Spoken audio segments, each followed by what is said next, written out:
Okay, I channel and call upon the guidance of the highest realm, the ascended masters, angels of light. Ooh, one came through there. And then I also ask that in this situation of this dense shadow work, what is the situation at hand in the spirit realm? And what can we do as light workers, as us on the spiritual path? What can we do to make it an easier transition for us during this time?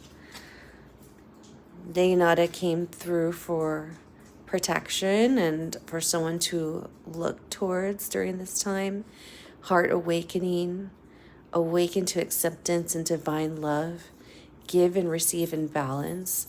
That is, she's our little guardian at this time. She is helping us through any of these hard experiences, whether it be emotional, physical, in the reality, whatever is happening. We just realize and remember that we awaken and accept divine love, give and receive in balance, make sure things are balancing. Whatever we give, make sure we're receiving as well and not to be taken advantage of. So she's our little guardian for this time while we're getting through this dark patch, I think. And this may be last till end of October, I believe. And as far as the situation at hand, okay, we have a card rising. So this would be the situation. And what's the next one? This will be the solution. So an explanation of what's happening right now. So Lady Venus comes through. Downloads and understanding. Truth is being revealed. Deep insights are coming from heaven and the astral realm. What I feel it probably is a lot of, yes, we've had tremendous growth and we are on the light path. We are, in essence, ascending our consciousness to the next level while still being grounded in these bodies, but we do still have shadow work and not completely healed traumas, not completely healed insecurities or anxieties. So I believe because it's saying truth is being revealed, not only affects us, but other people around us, like their truth is being revealed. If they haven't worked on their soul expansion, their consciousness rising, they're having a terrible time. They are falling back in old habits. They are falling back in addictions. They are doing that, and it can really drudge up the energy around us, especially us that are very empathic. We can feel vibrations. We could sense when people are off. We could sense that energy, and it can really affect us and on almost not bring us down, but make us come back and work through those unresolved parts of us. Even though we grew from them, they're still not fully healed. So I feel like these are the downloads and understandings that are happening at this time and really in what to work on. So this is what's happening now. And then for what to do, all right, Buddha, Master Buddha, and this is the Siddhartha version of Master Buddha.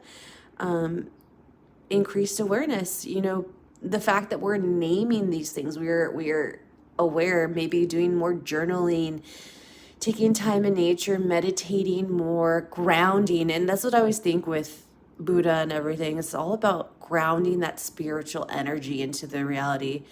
Things come lightly super fast for us, especially because we are super manifestors, we're light workers.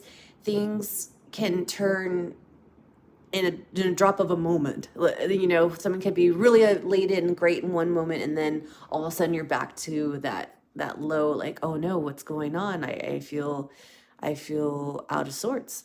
And perhaps it has to do with grounding, deep connection, trust our inner voice, know that this too shall pass, and we are growing every day.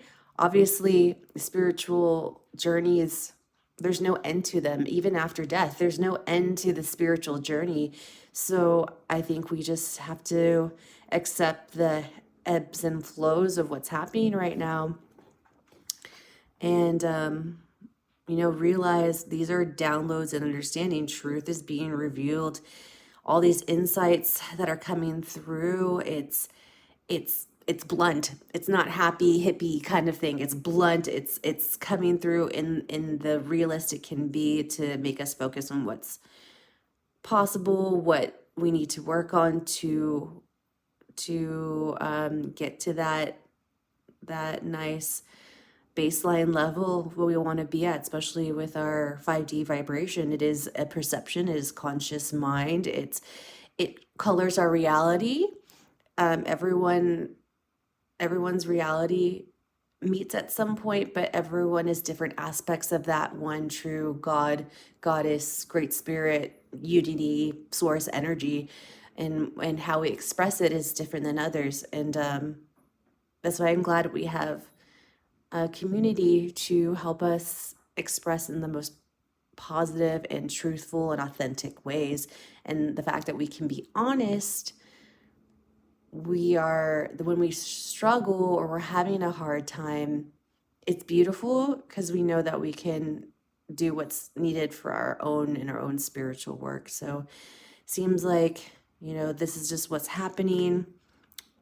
Just be within ourselves, increase the awareness of why, who, and how things, and just worry about how we're dealing with our emotions, and try our best to protect ourselves from other people dealing with their truths being revealed, how beautiful and ugly it can be, and meditate and ground and journal. And of course, look up Lady Nada. She is a very special spiritual being. And then the fact that she's talking about her heart awakening, that has something we're drawing in at this time. We are awakening to acceptance and divine love. So you and I know that we already know that as a truth. And I think as a greater scheme of the world, people are waking up. It's just someone are at different positions in their growth cycle than others, and giving them the patience to allow that to grow, but also protecting our own energy. And that's why they says whatever we give, make sure we receive in balance, so we're not overrun, that we're not taken advantage of, that we're around people who are energetic vampires who maybe mean well, but because their amount of healing is so needed and deep that they need to do the work, it's possible that they can take some of that energy from us and leaving us depleted. So keeping that in balance. So that's what I think the whole reading is. Let me know what you think.